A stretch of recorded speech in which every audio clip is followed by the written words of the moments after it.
Cette semaine sur TF Toybox, on va voir quelques concept art, on va voir quelques nouvelles images officielles, on va parler des sorties de la semaine, et c'est un numéro spécial aussi aujourd'hui puisqu'on va parler bande dessinée Vestron. Vestron a été assez gentil pour m'envoyer quelque chose par courrier cette semaine, on regarde ça en détail plus tard dans la vidéo. Bienvenue sur TF Toybox, chaîne qui passe en revue les figurines Transformers et qui vous informe des nouveautés sur Facebook, Instagram et Twitter. Comme je vous le disais, un petit programme chargé. On commence par des petites infos habituelles et sympathiques puisqu'on a deux séries de concept art qui ont été montrées cette semaine. Une première, celle de Bumblebee en mode cybertronien, plus précisément la version Origin Bumblebee.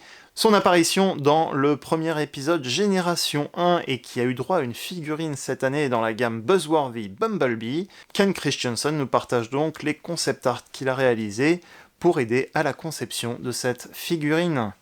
La figurine a été disponible très brièvement en France, la revue est disponible sur la chaîne, je vous remets le lien en haut à droite et en description de la vidéo si vous voulez vous faire un avis sur ce personnage. Deuxième concept art partagé cette semaine, il s'agit de l'Autobot Mirage, la version terrestre, et c'est celle qu'on retrouvera dans la gamme Kingdom Battle Across Time, le pack exclusif, où Mirage partage ce coffret avec Maximal Grimlock. Là aussi, les concept art sont ceux du mode véhicule et du mode robot de Mirage. Lui aussi a été passé en revue sur la chaîne, je vous remets le lien en haut et en description de la vidéo.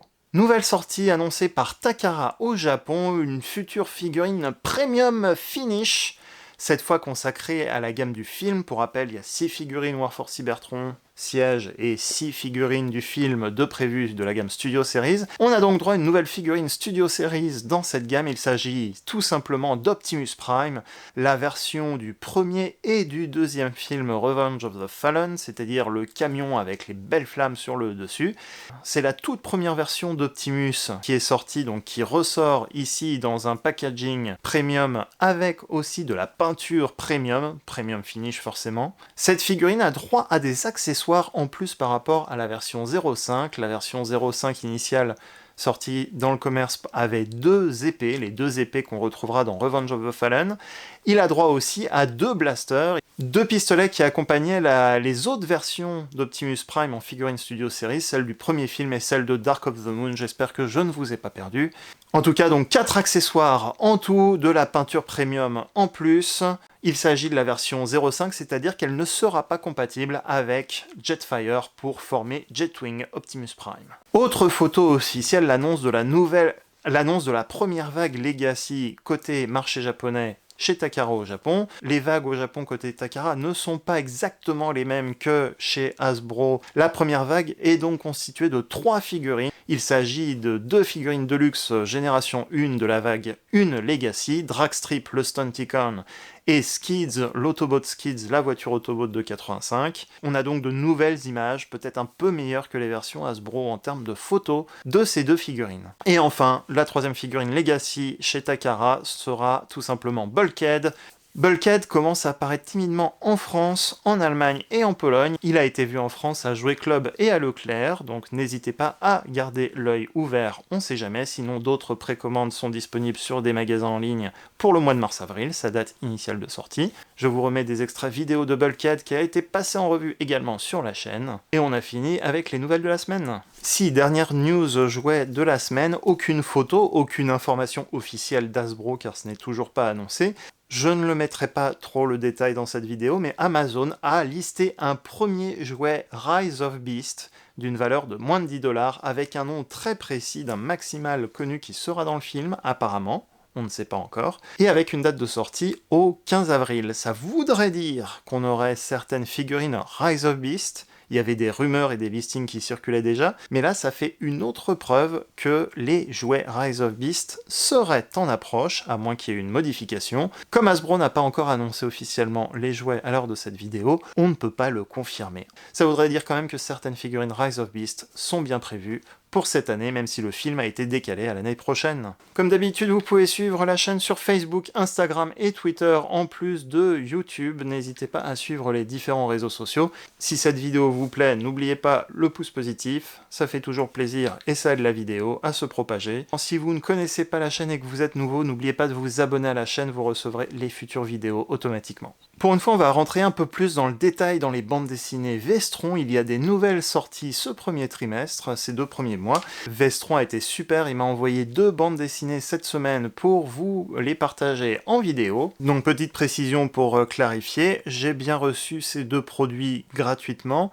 Non, je ne suis pas payé pour faire cette vidéo, et ils ne savent pas encore ce que j'ai à dire sur ces BD. Comme ça, c'est clair. Vous pouvez voir la suite de la vidéo avec ces informations en tête. Alors bien sûr, on va pas tout lire, je vais juste vous décrire mon ressenti sur ces 2 histoires que j'ai commencées. Sur ces 2 histoires, une que je connaissais déjà, et une nouvelle que je viens de commencer. Les 2 bandes dessinées en question qui sont sorties depuis ces quelques dernières semaines sont les Révolutionnaires ou Revolutionaries, le tome 1, car oui, il y aura un tome 2, et autre bande dessinée, donc Transformers My Little Pony, un tour de magie, et c'est parti, comme il est écrit sur la couverture. C'est la première fois que je vais faire l'exercice avec des BD, on va voir ce que ça donne. En quelques secondes, déjà pour ceux qui ne connaissent pas les BD, Vestron édite en français des bandes dessinées de l'éditeur IDW, les comics d'IDW, qui le regroupent directement dans les versions trade, les versions reliées. Hasbro et IDW avaient fait il y a quelques années un gros crossover qu'ils avaient appelé Révolution. En pleine histoire Transformers, ils ont fait un crossover avec la majorité des licences qu'Hasbro avait sous la main et voulaient vraiment lancer un super univers avec un super crossover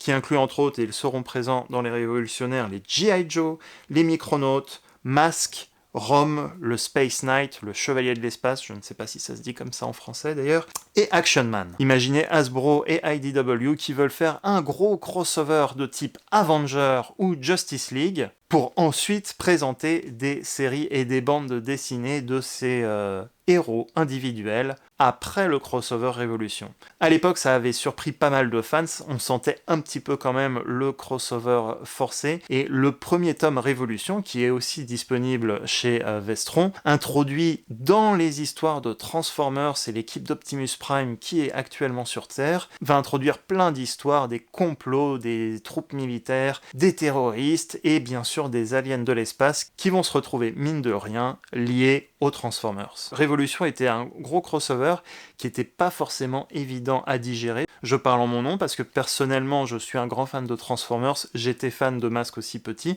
mais j'étais pas plus fan que ça de G.I. Joe, et il y a des licences que je ne connaissais tout simplement pas, comme Action Man en termes d'histoire. Je connaissais les figurines dans les magasins de jouets, mais je connaissais pas les histoires. Donc ce gros crossover a introduit énormément de personnages et énormément de concepts très vite. C'est donc là que Revolutionaries intervient comme tome qui est sorti après le tome de Révolution.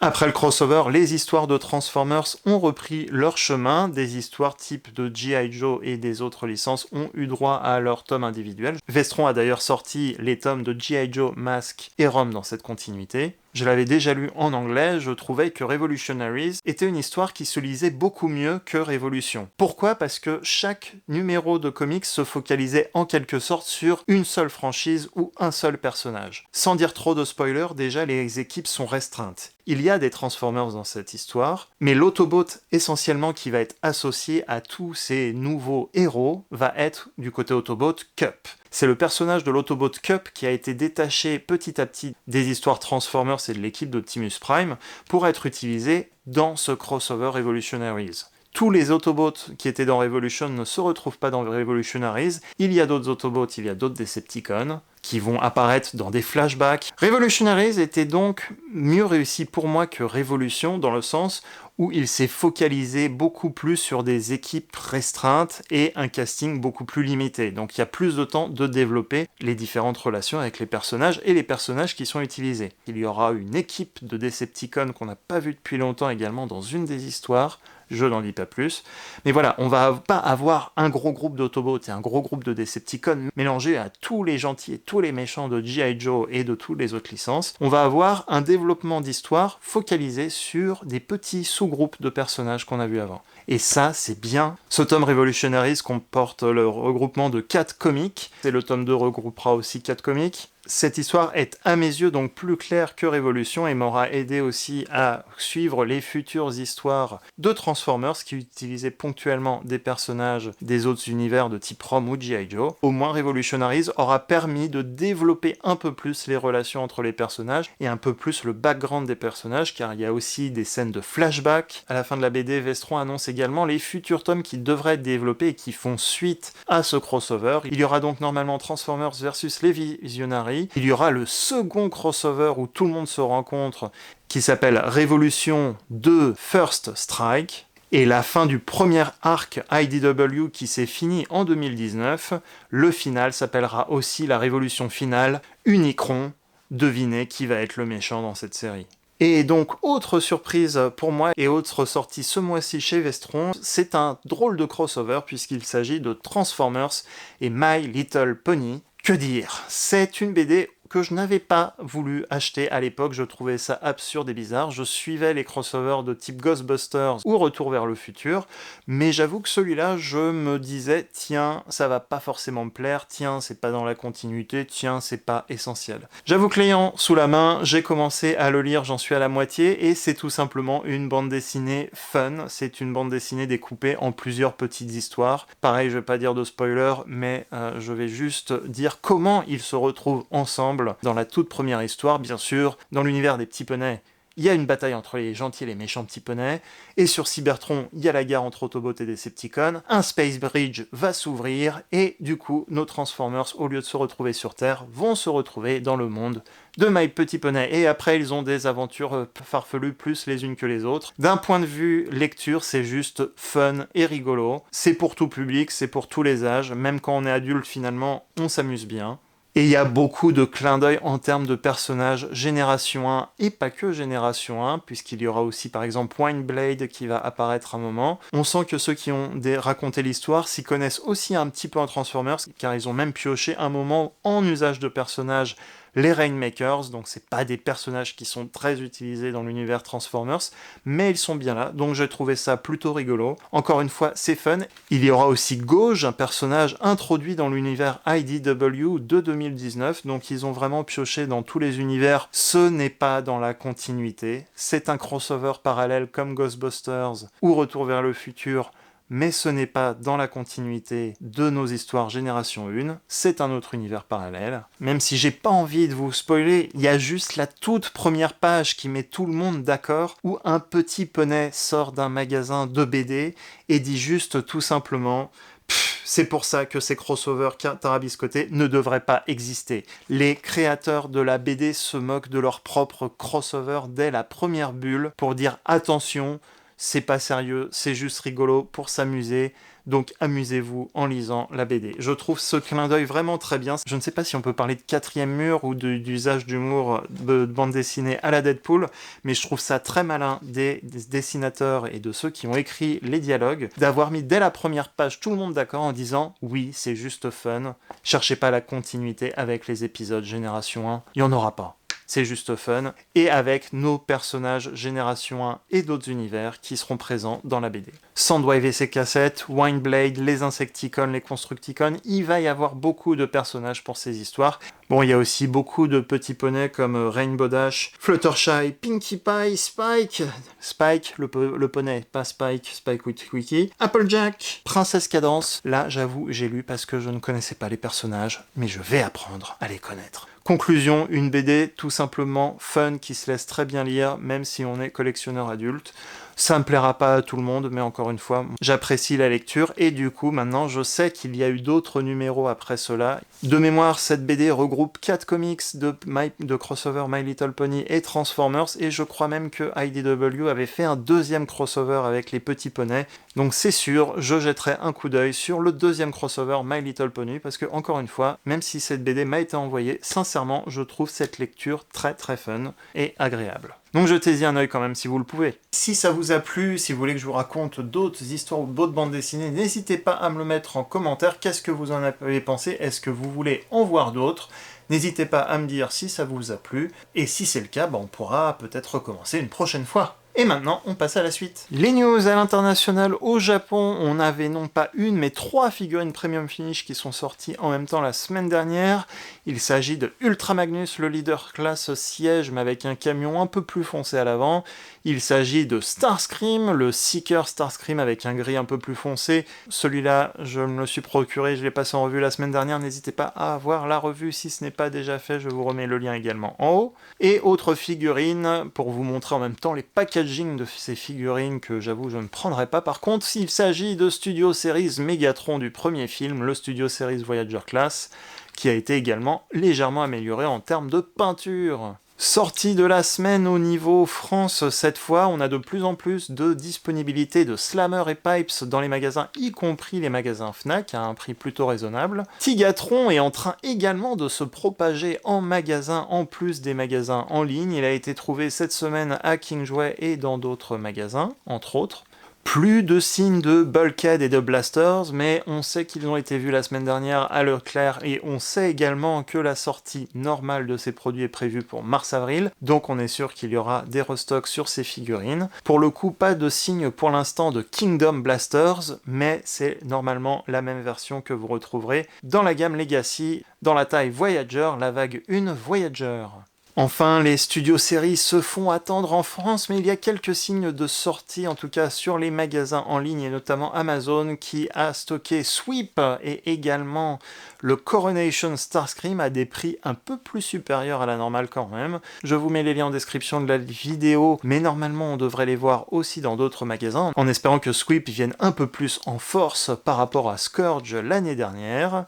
Le tournage de la revue de Sweep est en cours, il sera probablement la prochaine revue vidéo. Il y aura certainement le gros bonhomme là-bas derrière également, qui est la 4e figurine Legacy sortie pour le moment dans le monde cette année. Il s'agit aussi de Black Zarak, le Titan Black Zarak, qui est la version de Scorponok, réincarné en Black Zarak. Il est issu de la série exclusive japonaise Master Force, et il s'agit surtout du Titan Class Scorponok Earthrise qui a été modifié et avec de nouvelles couleurs. J'ai eu mon Black Zarak chez Magnatoys. C'était une précommande en exclusivité chez Magnatoys pendant quelques mois au lancement en mars de l'année dernière. Il est ensuite maintenant disponible sur certains magasins spécialisés. Je suis pas sûr que Magnatoys ait encore des stocks. En tout cas, comme d'habitude, très bon colis. Le packaging était nickel pour Black Zarak et Lift Ticket. Lift Ticket que j'avais reçu en même temps. Et sachez également que le 3e personnage génération Select, Legacy Select, qui n'est autre que DK2 Guard pour le Diacron 2, le garde Diaclone, un repeint de Ironhide. Les précommandes viennent enfin d'être ouvertes chez Magnatoys. C'est le premier et le seul pour le moment à la diffusion de cette vidéo. Donc n'hésitez pas à cliquer sur le lien et de vous le précommander. Un bon prix et un bon emballage, normalement garanti, comme toujours chez Magnatoys, en tout cas de mon expérience personnelle, et ça c'est très bien. Enfin, pour ceux qui l'ont commandé, j'en avais parlé sur les réseaux sociaux, sachez que certains ont reçu leur Terrorsaur Kingdom de la gamme Golden Disc Collection. Il était dispo que quelques jours sur Amazon France, pour les quelques chanceux qui ont passé leur précommande en premier. Certains, en tout cas, je suis sûr, l'ont reçu, j'ai vu les photos sur les réseaux sociaux. J'avais fait une revue rapide, là aussi je vous remettrai le lien de la vidéo en description. Je sais qu'une vidéo Shattered Glass se fait attendre, je sais également que je n'ai toujours pas fait mon top 10 des figurines 2021. Quand elle va tomber, vous allez être très surpris car je ne l'annoncerai même pas, mais si vous voulez voir une figurine spécifique ou faire une vidéo à thème spécifique, n'hésitez pas à me le dire et je verrai ce que je peux faire sur la chaîne. Sachez que j'ai récemment ouvert un Utip, vous pouvez me soutenir financièrement pour produire un peu plus de vidéos ou du contenu différemment. Bien sûr, c'est pour ceux qui le peuvent et ceux qui le veulent, mais surtout ce que vous pouvez faire et qui est toujours gratuit, si ça vous a plu, n'oubliez pas de laisser un petit pouce bleu sur cette vidéo, c'est gratuit et ça fait toujours plaisir, et ça aide vraiment pour la visibilité de la vidéo sur YouTube. N'oubliez pas de suivre les différents réseaux sociaux Instagram, Facebook et Twitter pour les nouvelles annonces. Merci à tous d'être venus et merci à tous d'être restés pour cette vidéo. Bien sûr, de nouvelles revues vidéo en approche très bientôt. Toutes les semaines, toujours une revue des news. Encore une fois, merci à Vestron d'avoir envoyé ces bandes dessinées. Elles sont disponibles dans les points de vente habituels. Je suis même tombé sur des BD Vestron à la Fnac. Typiquement, en décembre, je leur avais pris également à la Fnac la Transformers Legacy, qui collecte tous les dessins, tous les artworks de tous les packaging Génération 1. Est-ce que vous voulez aussi que je vous fasse une vidéo spéciale sur cette BD Legacy ? Si vous voulez que je passe cette bande dessinée en revue, pourquoi pas, n'hésitez pas à me le dire également en commentaire. Donc encore une fois, jetez un œil sur Revolution, Revolutionaries et My Little Pony, même si ce sont des petits poneys. L'histoire est plus fun que vous ne pouvez imaginer. Et quant à nous, on se retrouve la semaine prochaine. D'ici là, à bientôt pour une prochaine vidéo. Bienvenue sur TF Toybox. Un peu de... On y va, on se réveille là. Bienvenue sur TF Toybox, chaîne qui passe en figurine. Non. Révolutionnaries et on reprend.